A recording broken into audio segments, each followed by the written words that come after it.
Hello everyone, in this video I'm gonna discuss the damage Tempest word versus word build on which I made a video about earlier today, and I already posted it. And since in the comments I've been asked to post the build, here is the video, because I don't like to post the link to GW2 build editor, because I actually want people to actually understand what the traits and the skills do and why to use them instead of others. Because many times people copy the build, they perform bad with the build and say that the build is trash, and they change.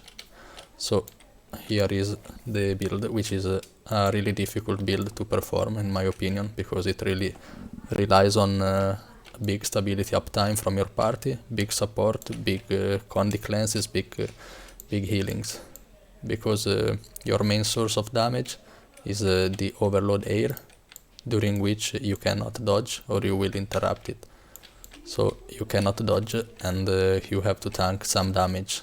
You really need to position yourself really well to avoid going down really fast, because the HP pool is not that high, and the toughness is almost absent, like as you see. And I run the Signet of Earth at this moment. Okay, let's get into it. Fire, we have gain power while in fire attunement, which is good to cast our meteor shower and lava font, anything else. Then here, gain fire aura when ally picks a conjured weapon. Well, okay, this is kinda useless. And conjured weapons abilities have reduced recharge. Conjured weapons abilities are we run only for Fury Fiery Greatsword as conjured weapons, and the skill 5 is really strong. It's on 10 targets, 8 seconds duration. Damage is not the biggest, but still decent, and on 10 targets I expect to get a nerf, sadly, because 10 targets just makes no sense to me, even if the area is quite small, as you see. Then gain fire aura and damage nearby foes when you are also tuned to fire. Okay, only combat only. Then power overwhelming. While at or above the might threshold, gain increased power. Power bonuses are doubled while attuned to fire. So when you have 8 stacks of might, you will gain 150 power, and if you are on fire, 300, which is huge.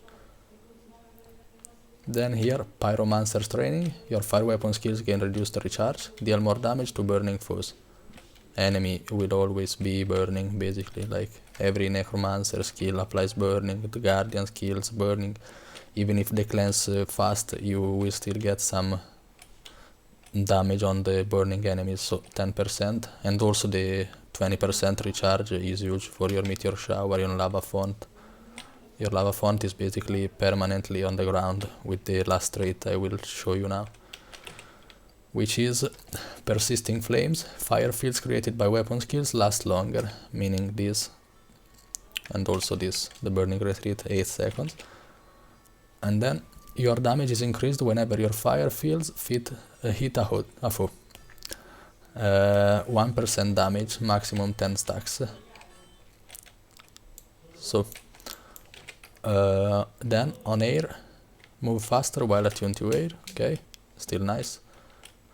Ferocious winds, gain ferocity based on your precision, 7%. Like very good actually, because I will show you how much this is. Like without the trait we have 869 ferocity. With the trait 1024, so it's like 160 ferocity, which is more than 10% damage with critical hits, because 15 ferocity is 1% more damage with the critical strikes.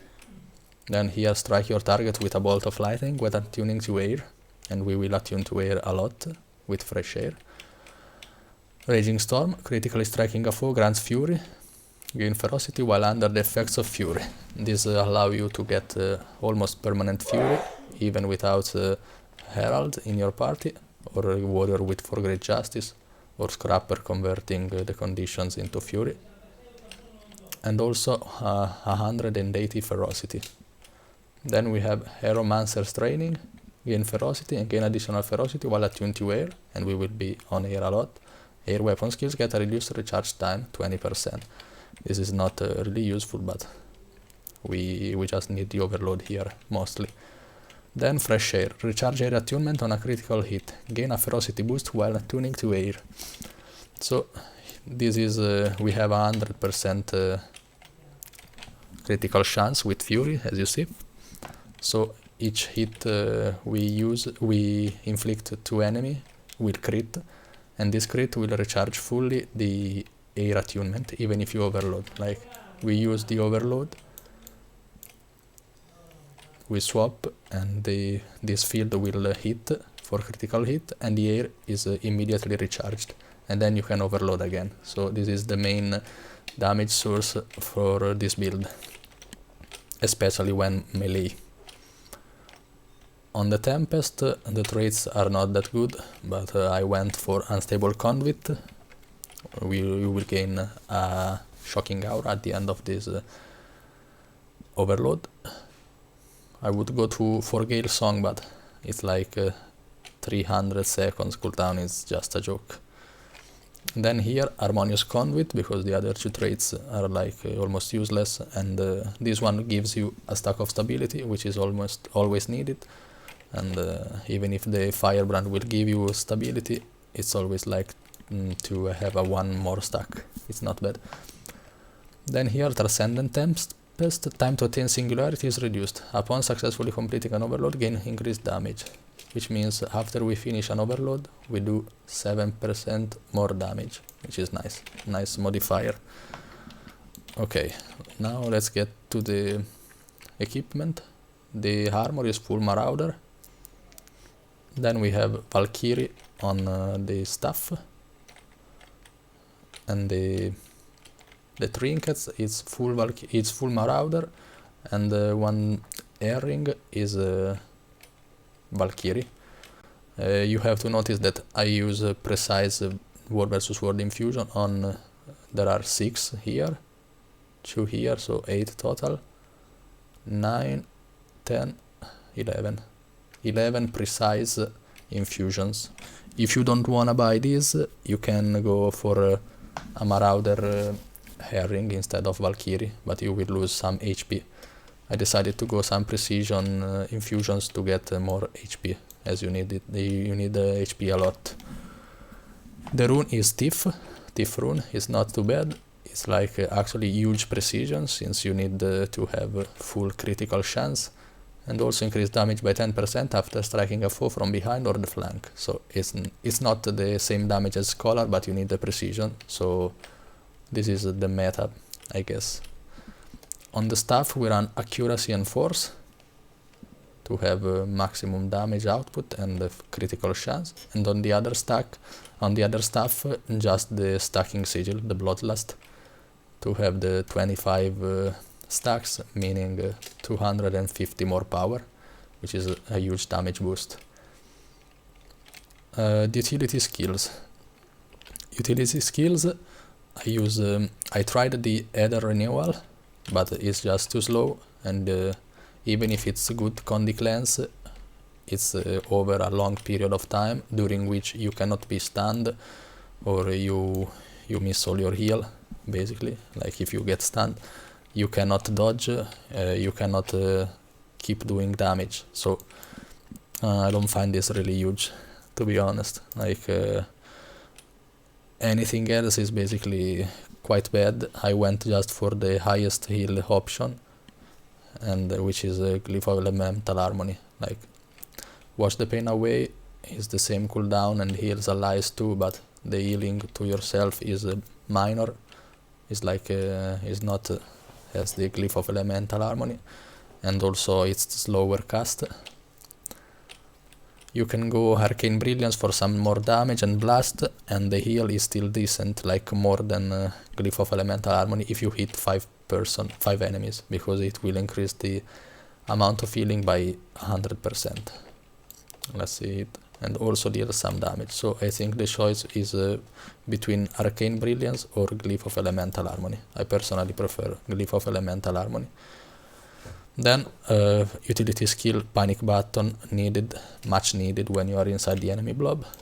Mist Form, you become unkillable during the duration. It's a break stun. You also gain a boost to your movement speed during the Mist Form. Then Signet of Fire, you never use this actively, will need this for the passive 180 precision to hit the critical chance cap. Then the third utility, in the video of the gameplay I run sometimes Eye of the Storm, which is really great to catch up, like if the enemy is chasing you and you need to run while kiting, you use it and you still cast your spells and they chase you and they tank everything while still not catching you because you are in super speed. And also good to break stun to you and your allies, and also good to chase the enemies if they run. So this is the situations where I would use Eye of the Storm. But I also run the Glyph of Storms, which is another AoE damage. Not that big. I tried it several times, but I don't find it really useful, to be honest, because the AoE is small and the cooldown is not that small, and 5 targets, the duration is big, true, but the damage ain't really wonderful. And I would recommend using the fire because the air one does less damage. It's like 36 impact, duration 9 seconds, but you get damage reduction per hit. So I would recommend using the fire one if you run this glyph. The best option, I think, is the Signet of Earth. It might sound like a meme, because it's like 180 toughness. You never use it. You don't need to use it actively. You just need the passive toughness. But during fights, like you are full melee, you need to tank a lot because you are casting the overload. You cannot dodge during this, and you need all the toughness and vitality you can get. And I think this is worth it. And it's no stress. It is a no stress skill. Like you don't have to press it. You just need to survive. You must focus on surviving and casting your F1, F3 overload, and then lava font and the meteor shower. And so basically, yeah, this helps you to do your damage and your rotations. Then the elite skill, the Conjure Fiery Greatsword, because the 5th skill is just overpowered. Like cooldown is really low, 10 targets. The AoE is small, but 10 targets, big damage is often your top skill if you use it properly. And also you have the 3rd skill, which is a huge evade, more than 1 second, and deals big damage. Is a combo finisher Whirl, Uprise, Cripple, and the cooldown is really minimal, 4 seconds. Also, while you keep the Fiery Greatsword in your hand, you have this boost, 260 power, which is huge. Like you can keep it in your hand even if your skills are on cooldown to boost the damage from your overload hair, because you still get the 260 power. Remember always to use the Burning Retreat trick, which I made a video about in the past, this one, so you can cast it really safely from really far. And basically the gameplay is about casting your F3 overload safely and then swapping to fire mostly. Like you do this, you try to position yourself so you don't die. Then you swap to fire, you use lava font, meteor shower if you can, and then the critical hits will reset your air attunement. You swap back to air, and you can drop the Conjure Fire Greatsword and use some skills there before the air attunement, the air overload recharges. Then you overload while keeping the Fire Greatsword in your hands to boost the damage for 260 power.